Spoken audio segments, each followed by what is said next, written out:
everyone, and welcome to this month's podcast. Last month in July, I had the honor of going to Mary Wamae's book launch. She launched her book called The Village Girl, which is just right here, and it's basically an autobiography of her life and her career. And I thought it was a perfect opportunity to have her on the podcast and discuss the book, her career, and everything that she's doing now. I mean, Mary, I'm so honored to have you here. Thank you so much for making the time to come, especially so early in the morning. Thank you, Njeri. Thanks for having me. No It's worries. a pleasure to be here today. So let's start. I mean, Mary, you're the Chief Executive Officer of Equity Group Holdings, actually. When you look at yourself now compared to where you started, what are your first thoughts? What is your immediate thought? Well, thank you so much, and good morning, everyone. I'm the Group Executive Director, not quite the Chief Executive Officer. Okay. I might be fired by my boss. Executive Director, yeah. Group Executive Director, basically just reporting directly to the Group Chief Executive Officer. And when I think about this, I'm thinking just how much my career evolved over the years because I was a lawyer. That's what I trained for. I was admitted to the bar in 1991. Wow. Practiced law like any other lawyer. But after 13 years, I decided to join the bank, which was a building society at that time, as a legal services manager. Actually, my first role was to set up the legal department because Equity was very small and they did not have a legal department at that time. So I set it up, had it, the guys came in, lawyers, started doing the normal legal stuff now in-house. Before that, they just used to do external. But how my career evolved later was sort of like a mystery to me because I'll never have figured out that I'll progress from that role of legal services manager to then secretary to the board, then company secretary of the institution. Finally, I was appointed director of strategy to oversee the mergers and acquisitions that Equity was doing in the region at that time because we were expanding into the region, starting with Uganda, where we acquired a microfinance bank. And then later on, we acquired another bank in the DRC, ProCredit Bank, and then BCDC in 2020.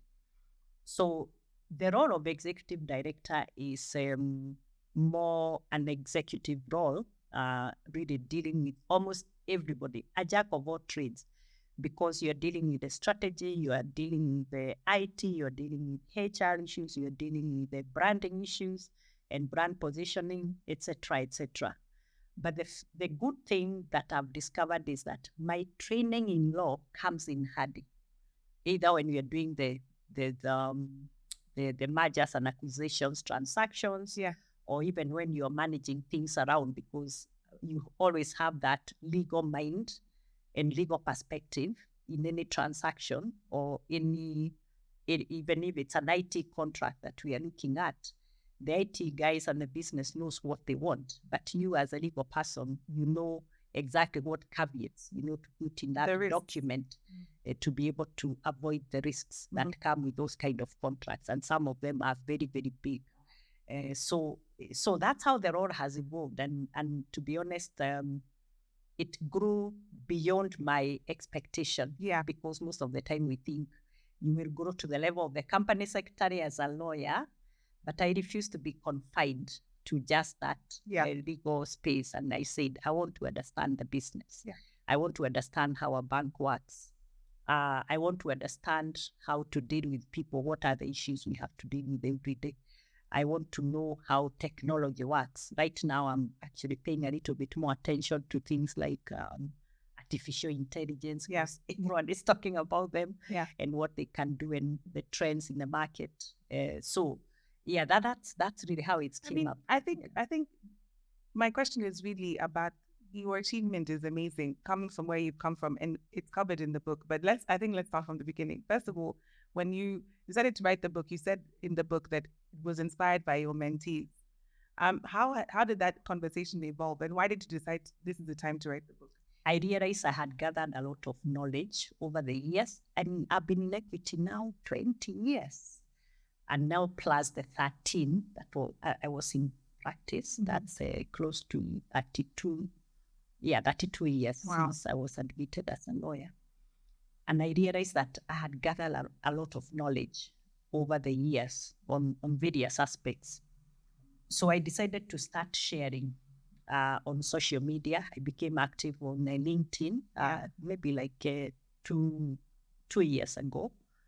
And I would post. I just think of a topic. It could be anything from running a small enterprise, because we deal a lot with small enterprises. Our customers here, a lot of them are in small businesses, either small, medium, or large enterprises, at various levels. So I would actually post, anything on what to do. Because also at that point it was during the COVID environment, and it was very, very difficult for many businesses. So I would just post something, just to assure people and tell them, okay, don't worry, when the tough time comes, this is what you need to do. And I would get very good comments back. So the comments would be, oh, you're very inspiring, and you should write a book. Then I posted a story on I did not wear shoes until I was in secondary school. And people say, oh, this is so inspiring. Why don't you write a book? So that's what I meant when I said that my mentees actually challenged me to write a book. And then everyone would tell me, oh, I want you to be my mentor. Yeah. And I'm thinking, wow, with the equity program, how busy I am. I'm not able to do one-on-one mentorship, but as much as I would like to. Once in a while I'm able, but not all the time. So I said, okay, then why don't I just then write the book, and then I let people read it, and then I look for forum now like this one, when I can talk about it and give more and people can ask questions. And that is actually what is happening now, because I'm getting a lot of comments, a lot of questions. When I get a chance, I'm actually addressing groups, just on various principles and themes. And for me, it's very, very fulfilling. So that's what I meant, that I also learned a lot from my own mentees, because my mentorship is not one way. Because I believe that it's reverse mentorship. As we interact, they also tell me a lot of things that I don't know. Actually, at one point, someone asked me, how come you have so many young friends? What do they tell you? And I told them, I learned a lot from them, because also I'm able to understand the trends across the generations and all that. And that helps me also in packaging, the messages, depending on the audience and all that. So the first question I ask is, what kind of an audience are we looking at? Is it very young? Is it the middle? Is it on the older side? Or is it a mixed blend of all that? Is it female? Is it male? And then you're able to know how to package the information. So in your book, you started off by telling us about the village life and your village life. And I think it presses upon the fact that the village life really inspired the person that you are. Tell us, what is it specifically about growing up in Tetu? My mom was a very committed Christian, so I understood the Christian values, especially very early when I was growing up as a young girl. But what is also more important that I learned from my mom was the value of hard work, because she always reminded me all the time that she really did not have much to give me, to bequeath to me. And she told me that the only thing that I can help you to get is education. And education will be your only ticket out of this village. That's what she told me. And she told me that so many times that I could not forget it. So my mom was my biggest mentor. But I think, so that made me work very hard. But she also allowed me the space, even if, we had the usual chores in the village. I'm sure feeding the cows, going to the farm, doing this and this. But she always allowed me the space, to do my studies, especially at the critical times when you have exams and all that. I worked very hard and attained the highest grades. Then I went to the secondary school, also in Njeri. And I also attained very good marks that allowed me to go to Bishop Gatimo Gandu Girls, which is a top-rated national school. We did very well. All of us passed in my class, in my arts class. Other than one girl who went to a college, all of us, 30 of us, went to university out of the village. So do you think it's actual hard work versus natural ability? Do you think you were intelligent anyway, and then you just needed a push, or you had to really work hard? I would say maybe I was gifted. Mm-hmm. I was gifted to some extent.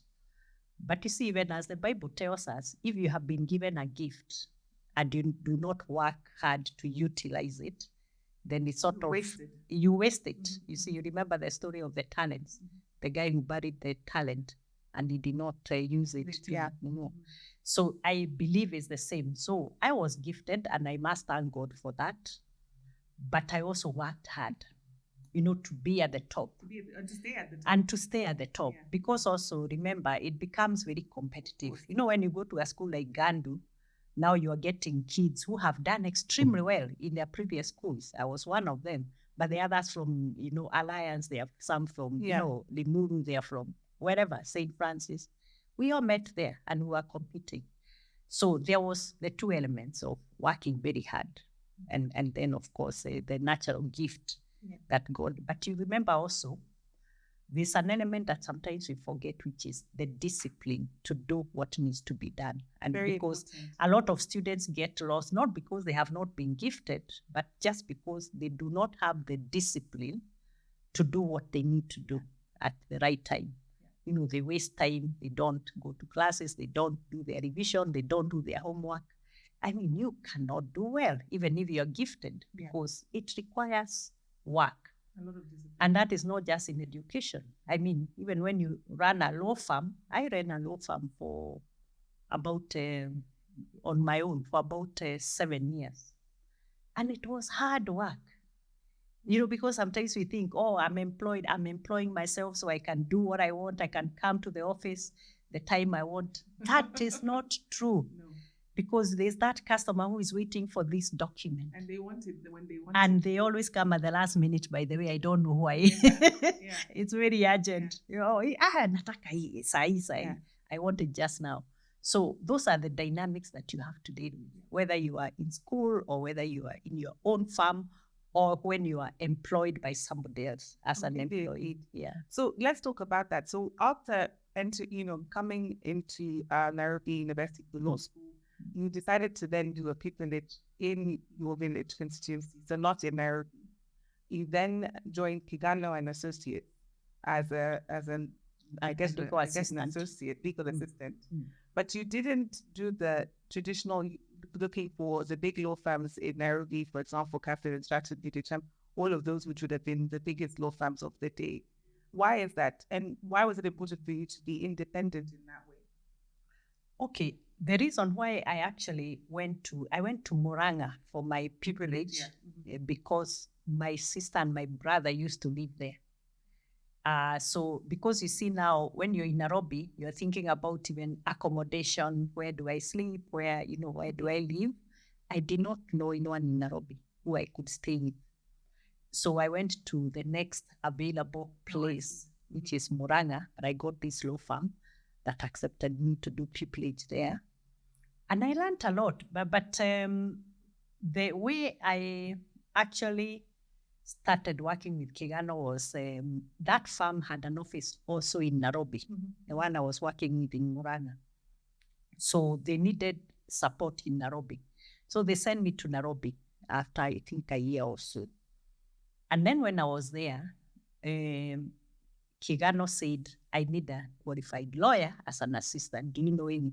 So he asked the partner, and the partner told me, there's a friend of mine who is looking for an assistant. So I went, met Mr. Kigano, and so when do you want to start? And I'm like, wow, are you telling me I have a job? Yeah. So that's how it happened. But I also think that the fact that I had done a good job during the pupillage is also what led to the reference. Yeah. Because, I mean, you usually will not refer somebody for permanent position, They're not someone. if they are not happy, if you are not happy with what they have been doing. So I assumed that Mr. Muragori referred me because he was happy with what I had done as a pupil in training, and he thought I had good potential. Yeah. That's really what I think. So that's how I started working. Now, whether I wanted to really work for the top of the range firms, I never actually thought about it, because once I got this job, I just started doing the job. And that was it. And that was it. And I was quite comfortable. And was it commercial or was it real estate? What? No, it was a blend. Yeah. It was a blend of commercial, real estate, and litigation. Mm-hmm. Yeah, he also used to do some litigation. So I had some litigation files. I had some commercial files. So it was quite a good blend. Okay. So I was just determined, and I said, well, we can never, ever really feel ready to take the next challenge. Yeah. There's always that doubt, especially, like when you are employed, you're always thinking, okay, now, without a salary at the end of the month, which is guaranteed, will I survive? How will you survive? Yeah. Will clients come? Those are the thoughts that we think, and fears that when we are going to a new venture, especially you have a family to feed. I had 2 kids by that time. Yeah. And I'm thinking, wow, is it, am I biting more than I can chew? Yeah. Those thoughts crossed my mind. But let me tell you, I had one very good client who I used to serve in that law firm, and he really encouraged me. So eventually he told me he went to Dubai, and then he came back. That time there were no computers, there were typewriters. I'm sure you're even worried. You're wondering what kind of life was that? You can't imagine life without a computer. Yes, of course. There were no computers that time. So he went to Dubai, and he came back with a typewriter.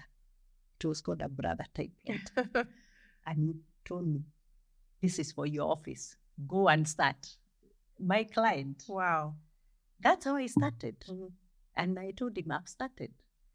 But it was very interesting because I really got busy.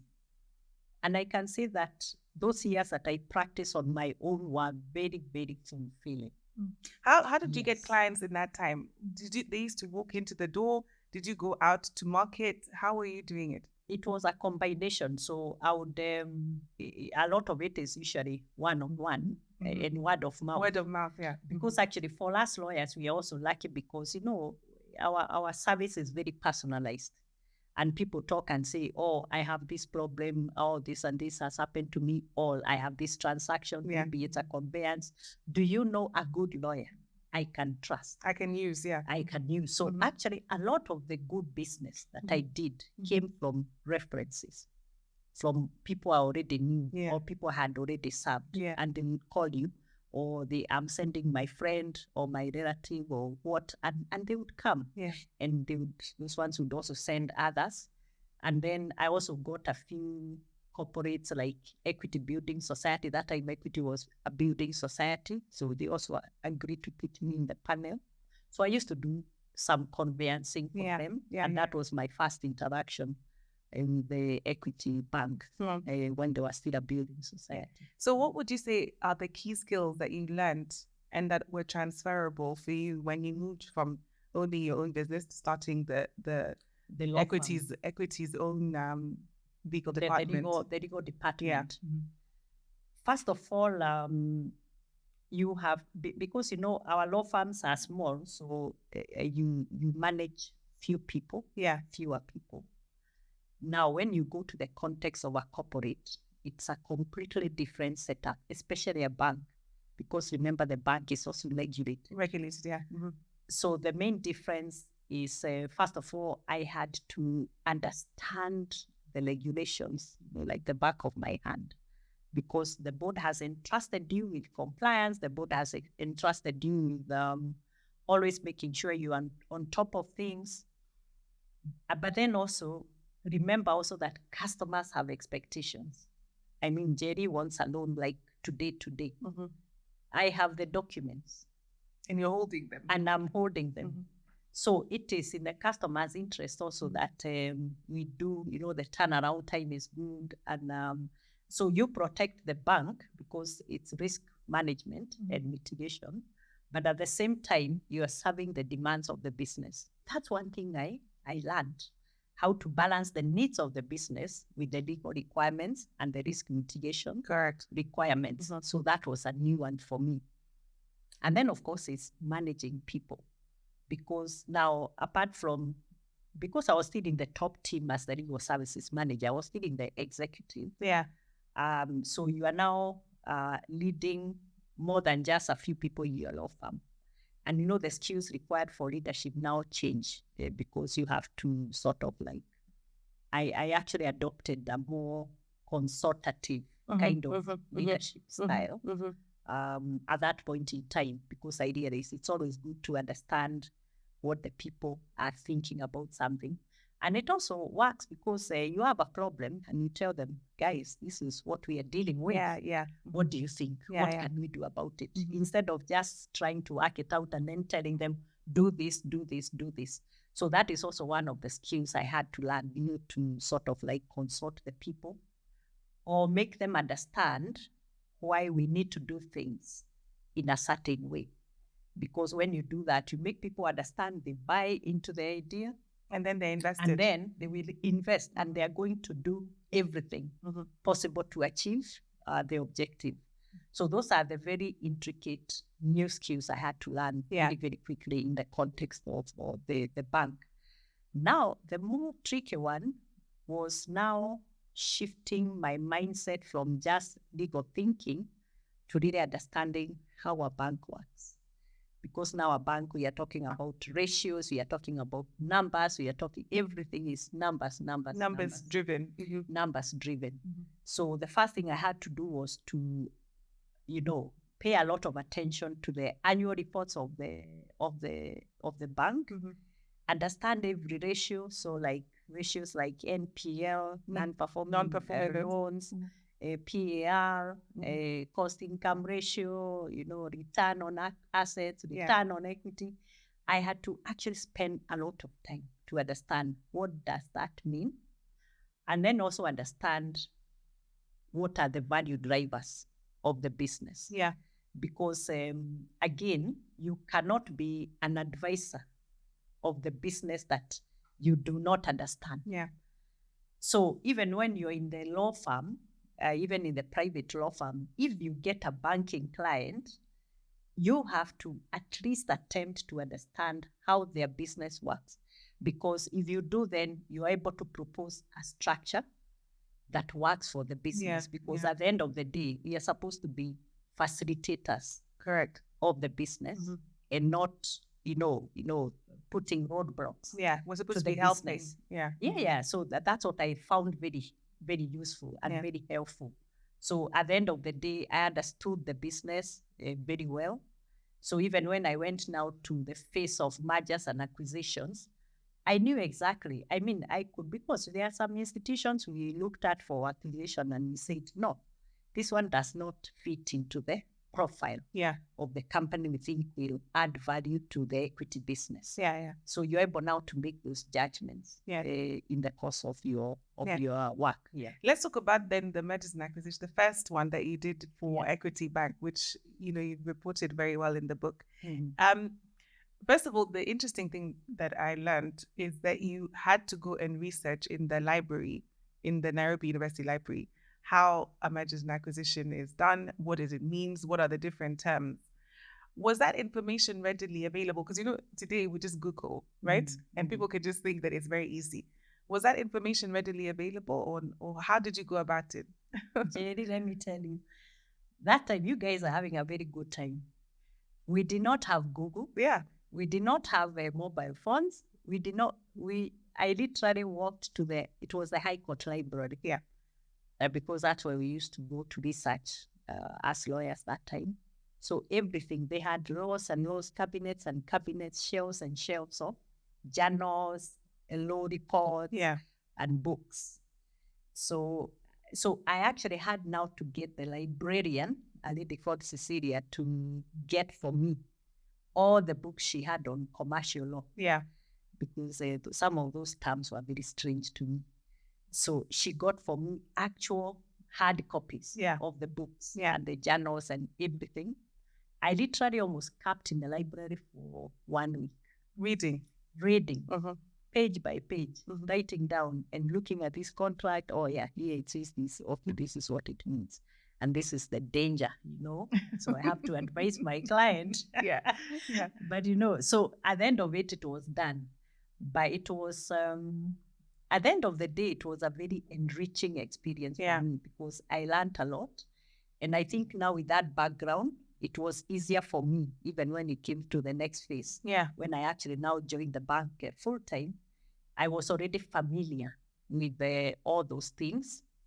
And I always find that I'm way above my peers when it comes to understanding some of these transactions because of the work I've done. The background work. I always tell people that once you learn it once, you don't have to go back again, but you have to understand the concept first. So I guess you did a lot of the preparatory work. The homework. I really did a lot of homework. So that was, at that time, it was very tedious. But I would say that it really paid off even later on into my future career in the bank because I understood those things. You said in the book that when you joined Equity, it was no pain, no gain. That is one of your mottos, right? What has been the pain and what has been the gain for you in all of this time? Well, I think the pain has largely been, I mean, I've said in the book and for the last many years, it's a lot of work because when you're in a fast-growing organization, because remember, Equity was in a turnaround situation. Equity had been technically insolvent for 10 years. Before I joined. So I found them now at the point when they were just turning around and now starting to grow. So by the time I joined, Equity was only 18 branches in Kenya. Now we have 450 branches actually going. By the end of this year, when we finish a transaction in Rwanda that is currently ongoing, we will have over 500 branches. So you can imagine within that space of time, growing a branch network from 18 in Kenya only to close to 500 in 6 countries. In the region. It is a lot of work. Where else do you want to go? Are you looking to expand across Africa? Are you going back to Europe? Well, we tried Europe once, once bitten, twice shy. So we have actually decided now, let's first of all cover our region. And we have covered actually all the East African countries other than Burundi. Because the time we wanted to start Burundi, the war broke out some years back. So sort of we halted that. So that's job to do, work to be done, work in progress. But we have a vision for 15 countries in Africa, including Ethiopia, Zambia, Malawi, Zimbabwe, Botswana. I think Angola is also there, and Nigeria and Ghana. Because we also say that at the right time, we'll probably create another cluster in the West. Because now we have the East African cluster with the 7 countries, 1 year to be done. And then we create the Western cluster, either starting in Ghana, because Ghana is easier than Nigeria, or vice versa. Nigeria is also a big But I mean, I love the ambition and the attempt to cover the continent is going to be great just for us to see and also to appreciate. So keep going. Njeri, you have to start from, and I've said this in the book, you always have to start with, how can I do it? No, not, this is not possible. Because once you start with that mentality of it can be done, somehow you have to find a way of getting it done and done successfully. I definitely and even if agree you with try that. and you fail, you will have at least said, well. And you'll have learned something from trying anyway. I tried, but I failed. So probably you say, okay, I'll try it next time differently. or we say, okay, let me pack this one. It's too difficult. Yeah. We tried Nigeria also at some point. I haven't Oh, you talked already, about oh, that. you didn't say that in the book. Again, we said this one is too hard. So we packed it and said, okay, for later, let's Yeah. do the easy ones first. So Yeah. that's when we did Rwanda, South Sudan. Yeah. But it's still in the plan of 15 countries in Africa, because also we have a mission and a purpose of transformation of Africa. Our vision is to be the champion of socio-economic prosperity of the people of Africa.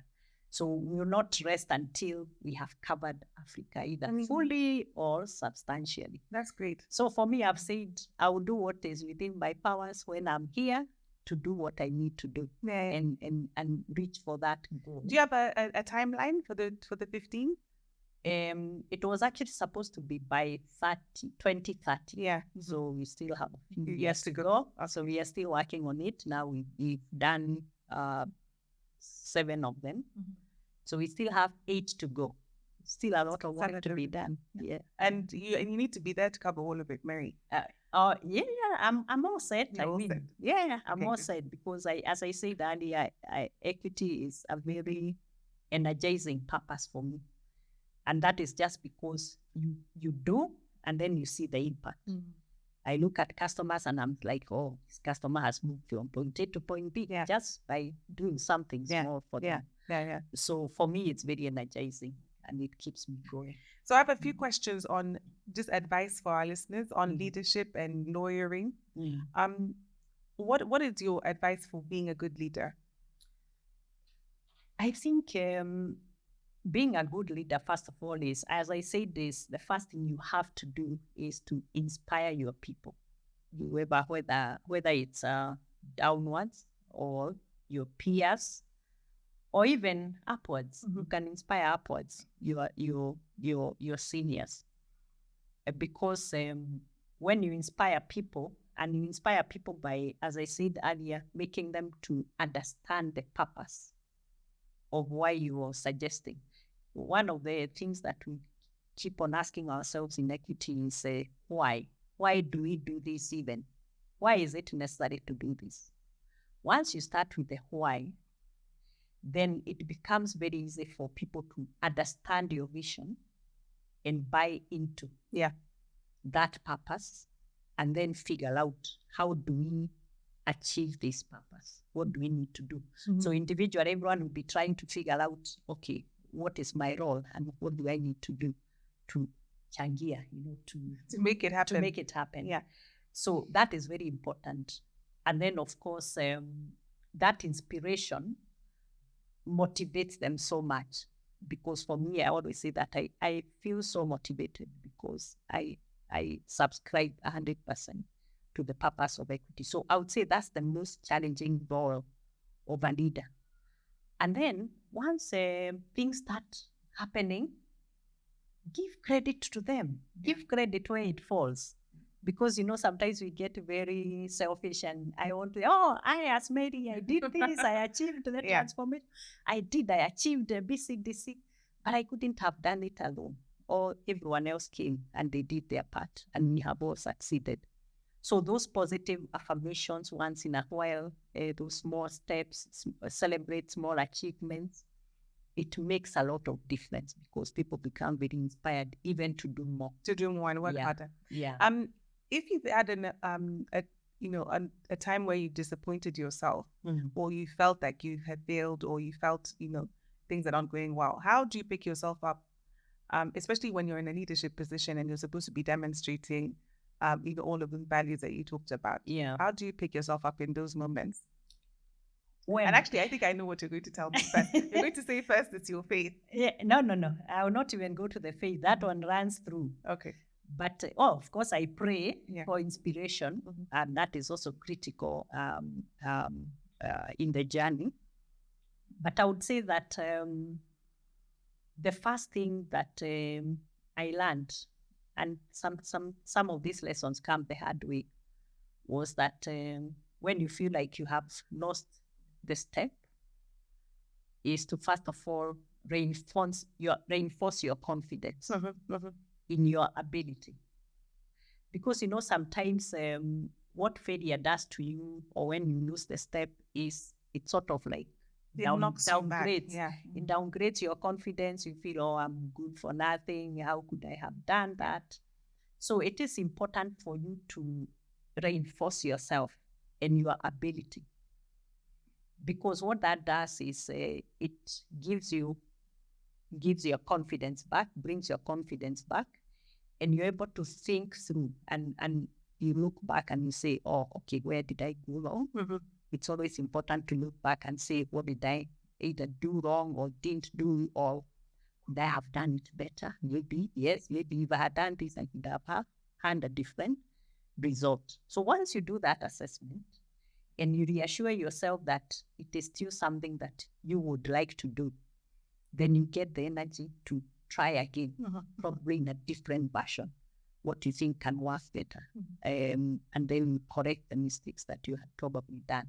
So that is one of the things I've learned, because I've realized, and then you have to also, Njeri, overcome your fears. Because you see, a lot of the time you fail once and then you say, once bitten, twice shy. You don't want to try again. Yeah. I cannot go back there. Yeah.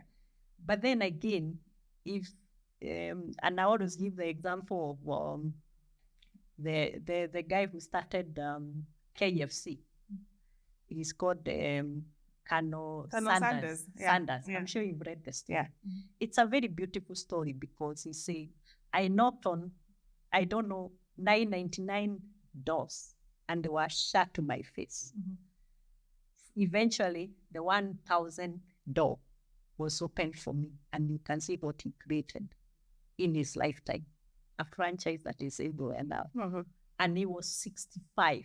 By the time that it was By successful. that time, that guy had even been jailed for assaulting somebody. Yeah. I was so shocked to read the story. But see what happened? So you can pick up the pieces and then create a better future for yourself. And I think that is what my life has taught me, that you do not always have to look back where you are coming from. Okay, it's good to look at the rear view mirror, because you also be able to learn where you have come from and things. Maybe you have traveled a different road. Maybe those are the lessons you learn. But keep your eyes on where you are now and where you want to go. Yeah. And set your goals very, very clearly. And then you have a plan for how you want to achieve them. Because again, if you have big dreams, you're just dreaming, oh, I want to establish one of the biggest law firms in Africa. Njeri and Co. And then you're just there sitting and dreaming all the time. It will never happen. So you have to dream first. This is what I want to do. But then also understand, for me to be able to achieve that, how do I have to do this. I have these other steps. And then you start, either incrementally or big bang, depending on what you want to achieve that. Okay. Yeah. In high pressure situations, for example, meeting dignitaries, meeting the president, meeting high level people, how do you deal with those high pressure situations? What do you tell yourself? That's all I tell myself. I pinch myself. Mary, are you the one? Yeah. And I realize, okay, yeah, it's me. So I think for me it's a sense of gratitude, because I always say that coming from the village where no one knew me, I didn't know anyone of the matters anyway, but I knew my mom, and she mattered a lot to me in that context. But you know what I mean? Yes. Because and here I am, we are being received by the president of, and I've interacted with all the past presidents of Kenya, Rwanda, Tanzania, even DRC. And I'm just thinking, wow, you can achieve beyond your greatest imagination if you do the right thing. So for me, I'm grateful, because also those interactions also make you appreciate that if you aspire, because actually when you listen to the stories of even our leaders, a lot of them, they have actually traveled the same journey. A lot of them just started from, like normal human beings, just doing the normal things that we do. But they have got to where they are. And then what I try to ask myself is, for you to get to this position, what did you have to do? What did you have to do? And then you learn those lessons. But I think for me, the discovery I've made is that there's no substitute for focus, resilience, and a strong sense of purpose, reaching for your goal, whatever you want to achieve. Yeah. And that runs across, whether it's politics or business or, it doesn't matter. If you want to achieve, you have to have this. What advice do you think that being a woman, being a mother of 3 children, has that affected your career? What advice would you give women who are looking to be at the top of their game, just like you, and not knowing how necessarily to do it, given the context of family? Yeah, the family, of course, makes career very difficult and complex. And I must say that I think every mother who also is a career woman, at some point or all the time feels guilty. And sometimes you are thinking, oh, I wish I had more time for my family. I wish I had more time to do this. I had more time. So those are normal thoughts, and they are good thoughts. Because then again, you have to balance, because you have time you have to dedicate to the business, but you also, your family also needs you. So there's always that conflict for time. But that conflict is normal. And I would like to tell our colleagues who are mothers that they don't need to feel very guilty that there's an urgent transaction that requires you to translate, because we have translated sometimes. Of course. I mean, you go to the office in the morning and the sun comes up the following morning, you're still sitting on your desk. I have done that several times. So those are the exigencies of work that you have to meet sometimes. So what is important for me, and the way I look at it, is that how you achieve balance is getting your priorities right. For me, I must say that I dedicated a lot of time to equity, but I also dedicated more time to my family. So I lost out a bit on social interactions at some point. So, sometimes on a weekend you've been invited, we have these marriage negotiations, dowry negotiations. I don't know, you're traveling to where. And I would say no, because I'm saying I've been very busy. Maybe I've just come from travel. I cannot go. This is the time for me to be with my children. So sometimes you have those trade-offs, and you have to make judgment what trade-offs you're going to do. At the end of the day, what is important is also to give the quality. I mean, for me, I said I will attend my kids, the activities in school, sports days, Christmas carols, and all that. So those ones I would attend. I mean, so long as I'm not traveling, I would attend. But then there are some things that I missed. Like one of the schools, they have on a Wednesday morning, 9 to 10 or 9 to 11, they have a mother's breakfast. And I'm like, no, that one I can't do, because I have a board meeting, 9 to 11. So there are trade-offs that sometimes you have to do. But at the end of the day, we can achieve some balance. I actually say it's more integration. And we're also now finding that there's some work that we can do from home. Which is great. Yeah. Especially after COVID. I knew there are some law firms who have this kind of duties, rosters, where some people work or on site, others work offline. So you can also be very innovative. But I think at the end of the day, whatever you do is just to make sure that your children, you have taught your children the values that you want them to carry along. And we always say that values sometimes are not even spoken. Values are lived. And they are observed. Our kids observe what we do. They observe, they listen to what we say, how we say it, and all that. And that's how they learn the values. So it is our responsibility to do that. Within, of course, the the circumstances that we find ourselves in. Yeah. I have a special question for you. You said that you wore your first pair of shoes in high school. Yes. What is your favorite brand of shoes now? Oh, right now? Yeah. Tell us, you moved on to designer shoes, I'm sure. Yeah, I love Peter Kaiser. Oh, okay. Yeah. Okay, yeah. Yeah. Very nice. And Michael Kors. Yes. Is my favorite leather brand. Oh, very nice. Yeah. Very nice. Yeah. Okay. So we have a few quick fire round. This means no thinking, no long answer, just whatever comes into your head first. I see. Answer. Beach or city holiday? Beach. Okay. Favorite place to visit? Nanyuki. Apple or orange? Apple. Flat or sparkling? Flat. Favorite song? Walking on sunshine. Oh, I love it. I have to think how it goes. I love it. Pizza topping of choice. Then you'll tell me that you don't eat pizza. Pizza topping. No, once in a while I do. Which one? The beef. They call it beef what? From where? From chicken. From Pizza Inn. Okay. Pizza Inn. Yeah. Favorite drink? You can't say. Now. With or without the alcohol? Without alcohol, non-alcoholic, and without honey.